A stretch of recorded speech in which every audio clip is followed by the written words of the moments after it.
Hey guys, how is everybody doing today? I hope your NCLEX review is doing great. Today we're going to go over stroke or CVA, and we're just going to briefly go over this. And please excuse me if you hear any noise in the background. There's actually people around me. So let's start with stroke or CVA. What is a stroke? It's basically a disruption of the cerebral blood flow, or basically a disruption of the blood flow to the brain, right?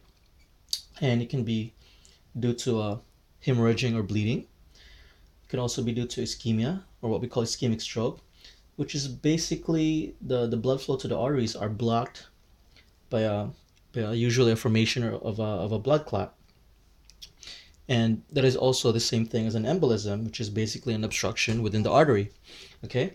Now, if we look at the causes and risk factors, we all know that smoking, hypertension, atherosclerosis, and diabetes are major risk factors, right? Now, let's look at the diagnosis. We all know that CT imaging, CAT scan, and MRI are the main diagnostic procedures. And usually what we're looking for here is intracranial bleeding within the arteries in the brain. Okay? Now, how do we assess our patients? First, we'll look at aphasia, which is basically an inability to somewhat formulate language, right? So our patient wouldn't be able to speak properly. They would be stuttering, right? And this is due to the damage within the cranial part of the language Broca's area, which is usually is in charge in regards with the way we formulate language. Now, also visual changes. There would be visual changes. There would also be hemiplegia.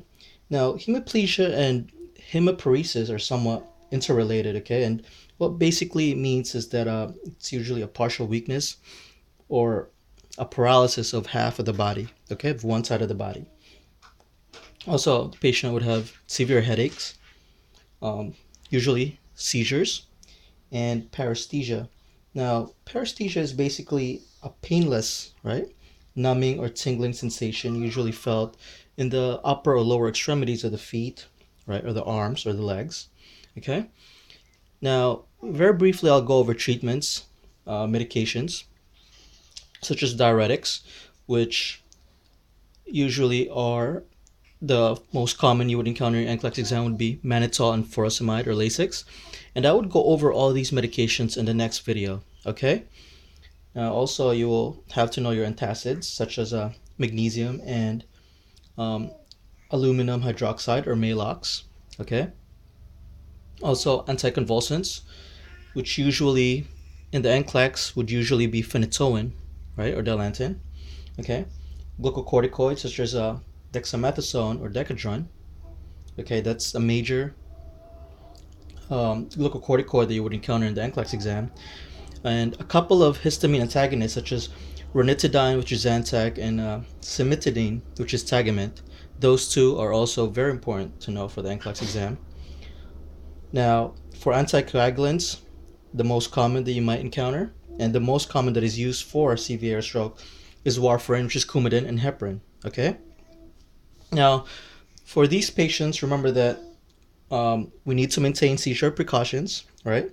Very important to administer oxygen and administering IV for interventions for a patient. And again, like I said, I would go over these medications in the next video. For now, I'm just going over an overview of a patient with a stroke, okay? So I just want to keep it short, under 5 minutes, guys. And like I said, I've just been very, very busy. I really apologize, but I'll be making more videos throughout. So again, thank you so much. I really appreciate it. Thank you so much for stopping by. Remember, study hard and God bless. Thank you.